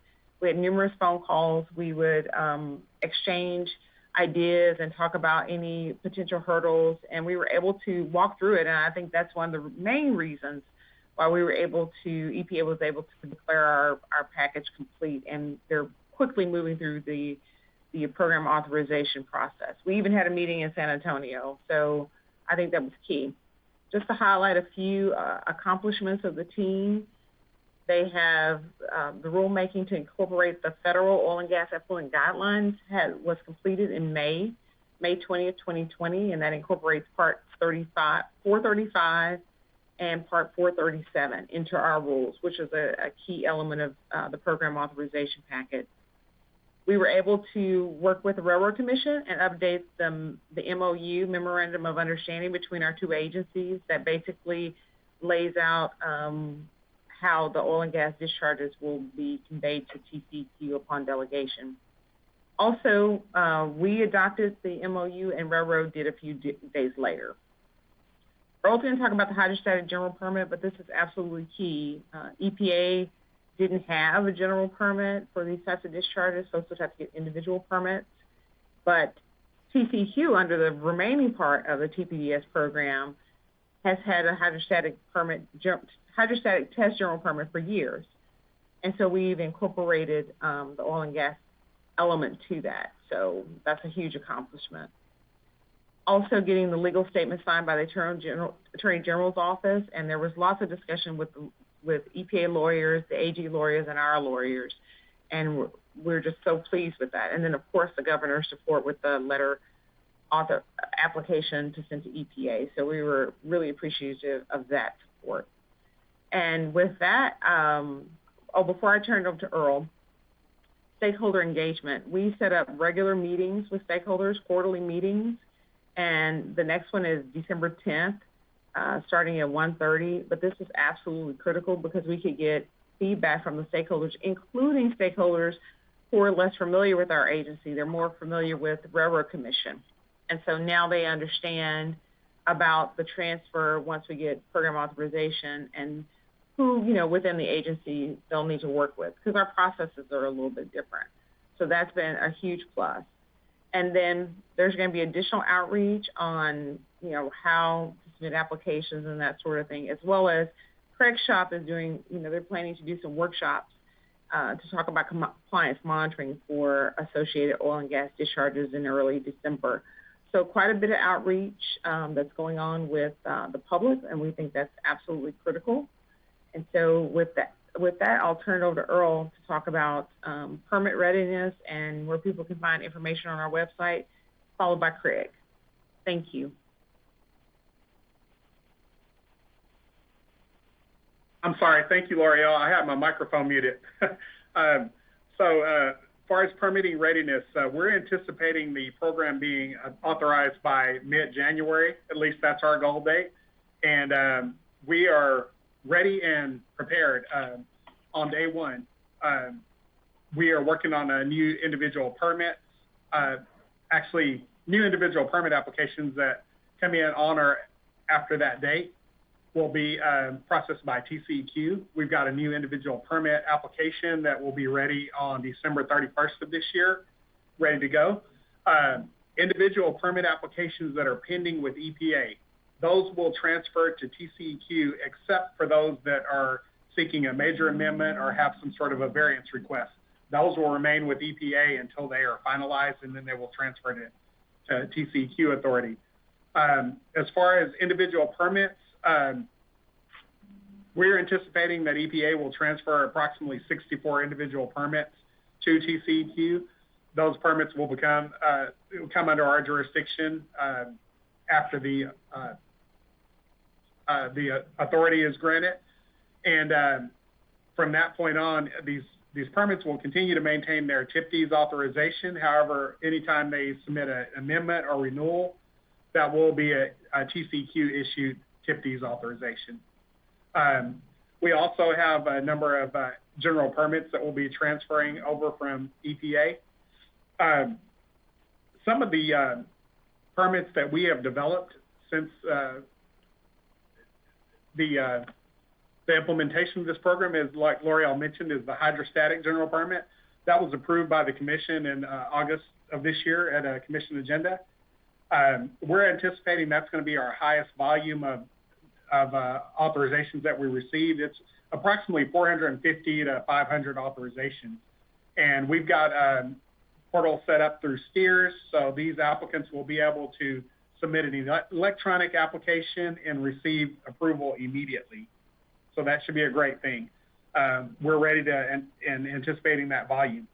We're also working on to replace TCEQ. EPA has two general permits for stripper. They have a general permit for stripper wells in coastal areas as well as territorial seas. We're working to develop a general permit to cover those authorizations. We're anticipating having those complete by September 2021. And again, those will be available to apply for authorization through STEERS and receive immediate authorization. We are also working on a general permit for outer continental shelf facilities. That would be a state-only authorization. EPA would maintain the federal authorization for those facilities.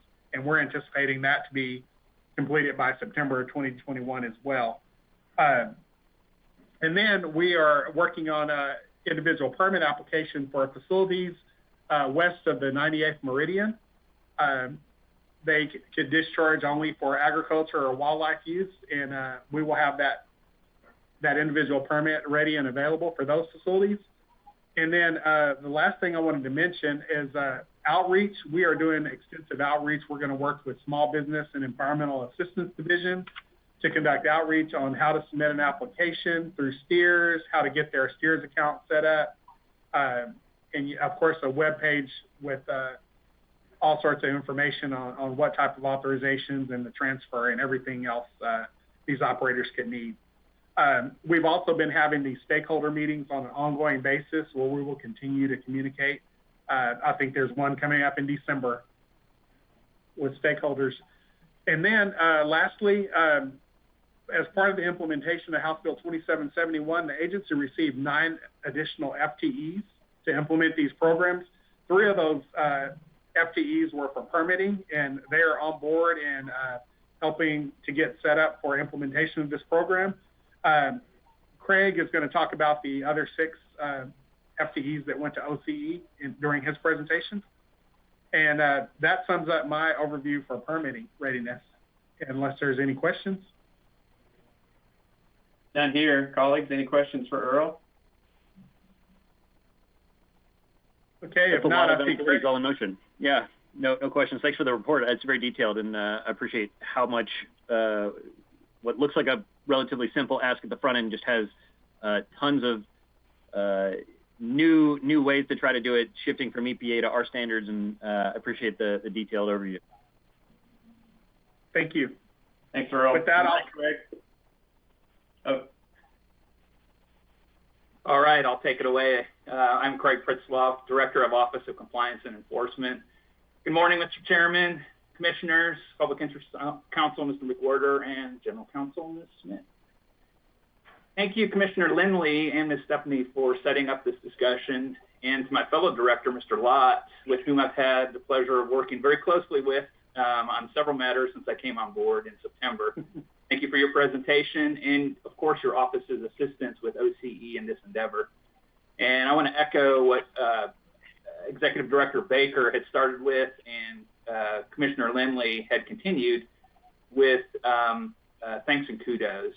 At the outset, before I get into some of the details, I do have to recognize the efforts of others because I'm arriving late into a project that's nearly done. And so Commissioner Janek could appreciate I'm at the low end of the ebb of the Dunning-Kruger trough in terms of knowledge and confidence because the road has already been paved by my predecessor, birthday boy, Mr. Ramiro Garcia. And he, with Susan Jablonski and Miss Melissa Cordell and many, many others throughout OCE have been instrumental.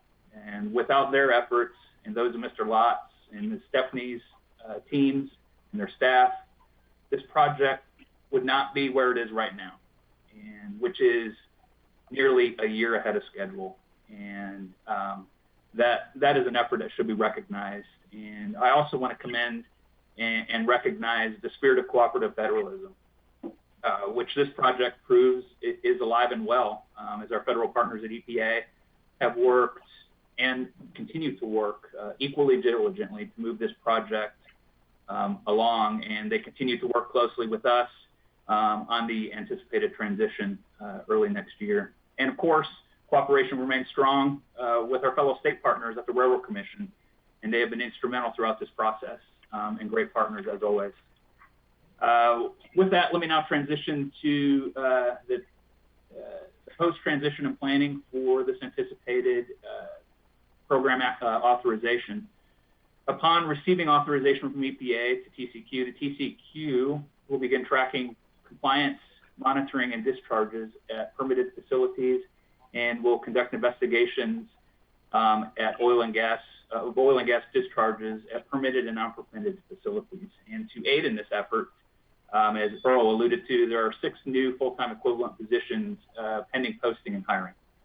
2 of those positions will be housed in the Enforcement Division's Compliance Monitoring section. Others in the section will also receive cross-training, but these new positions will process and analyze discharge monitoring reports, DMRs, from permitted facilities. And for those facilities not yet in the net DMR system, we'll continue our outreach to those facilities to aid in their transition into net DMR. The other 4 positions will be distributed into the regional offices, and they and other regional staff will receive cross-training concerning these new facilities. And EPA has graciously offered up virtual training for our staff in the field and in our enforcement groups. And so we'll be working closely with them in the weeks and months ahead on those efforts. And our staff has already prepared necessary compliance checklists and inspection checklists. So on day one, we'll be ready to go and hit the ground running. The distribution of the personnel for the 4 field personnel is going to depend upon 2 things. First, current geographic distribution of existing permitted facilities is going to be considered. And then we're going to conduct a detailed analysis of any projected areas where facilities may be permitted in the future, whether they be new or existing.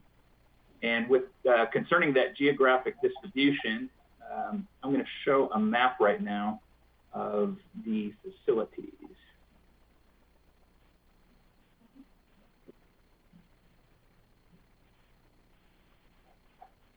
Bear with me one moment.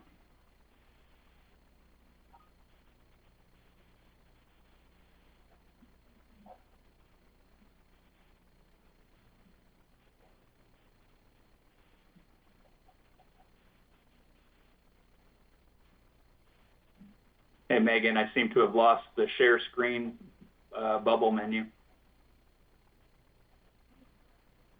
Greg, we're looking at your screen, I think, but... oh, you can see it. Oh, great. Okay, can you see the map? Yes. Okay, yeah. There you go. Thank you. Sorry for the discombobulation there. So here's a map of Texas showing all of our regional offices. And this is also showing a distribution in general terms based on information that we have right now and don't hold to the actual locations. These are based on general information and for our demonstrative use only for this. And the red dots on the map are the individual permits for gas plants. And the yellow dots indicate the individual permits for discharge, for oil and gas discharges, for other types of produced water discharges. And so you can see the distribution throughout the state. And if I can home in, we also included on here for the general permits on the coastal and territorial waters.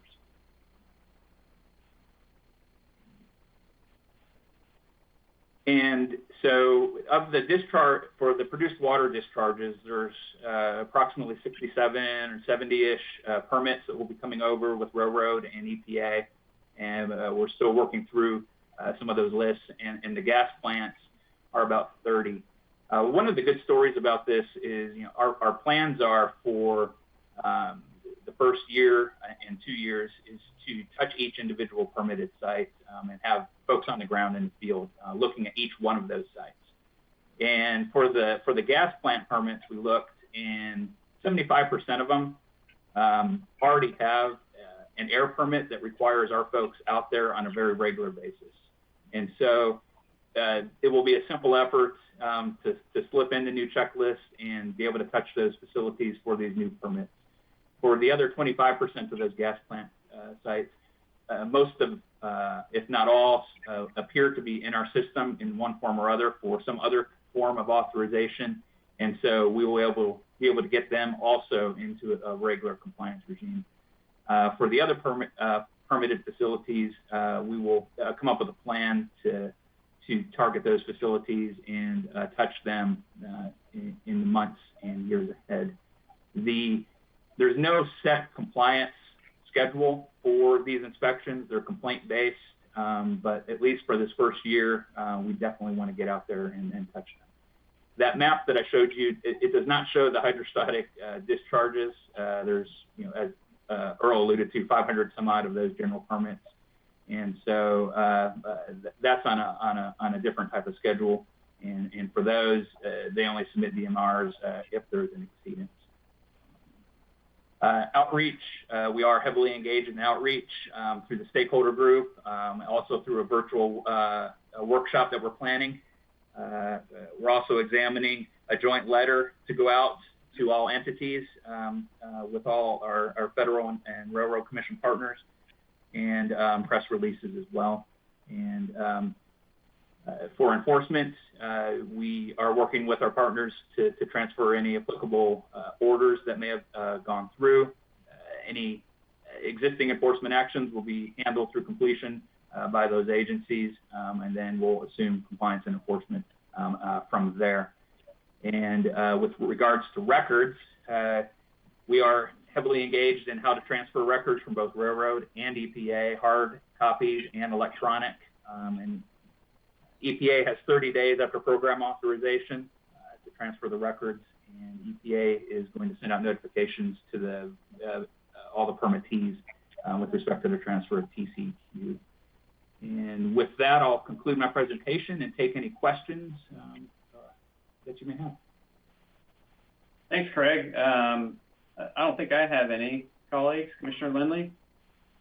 I don't think I have any. This is exciting. I know it's a lot of work, and I didn't give as many kudos to OCE when I first started talking as I should have, because OCE plays a huge role in us taking over this program from railroad and EPA. So, when it's all said and done, they might end up being the busiest. Who knows? But appreciate all y'all's work that's gone into this and all the planning, because that's one thing that's always really important. Is it's great to get delegation, but it's not it's not worth it if you can't run the program then smoothly and transition to a smooth start. So I think we're going to be able to do that and handle it pretty darn well. Yeah, thanks for that, Commissioner Lindley. And if you just look at, this is sort of a rough measure, but look at the allocation of the FTEs, and that would suggest that we're 1/3 permitting and 2/3 compliance and enforcement. Not that life is that simple, but maybe indicative. Commissioner Ginecka.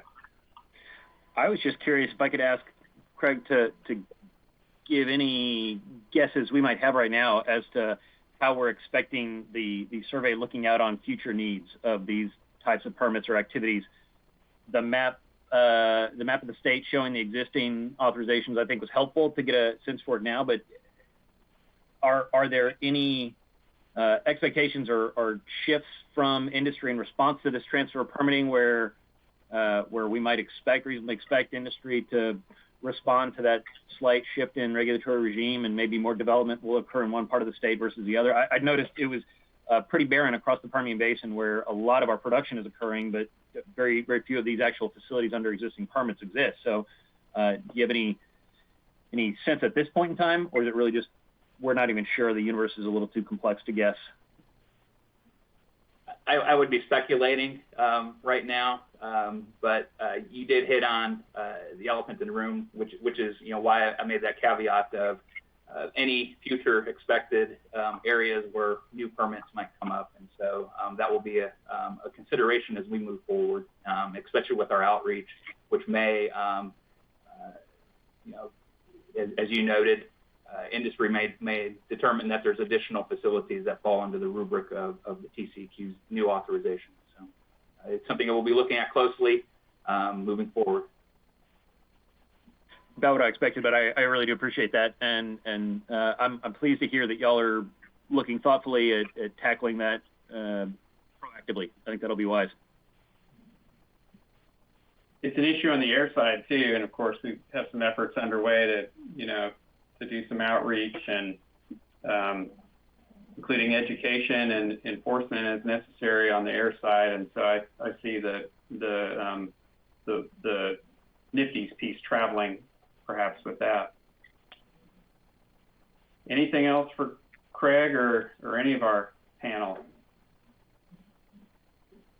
All right, well, Craig, Earl, L'Oreal, thanks for the presentation. I think that concludes our discussion of item 2, and I think all of our substantive discussion for the day. So with that, Ms. Smith, I'll ask you to call the remaining items. Item 4 is for closed session, and the commission will not meet in closed session today. Colleagues, thank you. Great to see you, and it's a very productive work session. With that, well, let me invite any closing thoughts if there are any. Commissioner Lindley? I've talked enough today. I'm good. Commissioner Ginecka?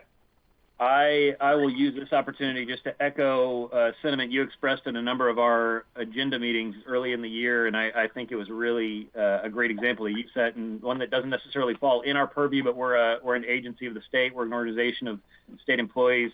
I just note that the epidemiological weather outside of our agency's offices is an ever-changing situation, and I would just reiterate and encourage all of our staff and all the Texans that might be watching today to mask up, be careful, take one less trip to the store if you can afford to, and just be cautious and guard yourselves and your families. And thank you all. Appreciate it, Chairman. Yeah, thanks for that. I really do appreciate the comments. Yeah, please do take care of yourselves and your families. I feel like there's, we're seeing light at the end of the tunnel with the vaccine at the same time that the numbers in a lot of the country are going off the charts. So let's see it through. Thank you for that. And with that, the time is 11:25 and we are adjourned.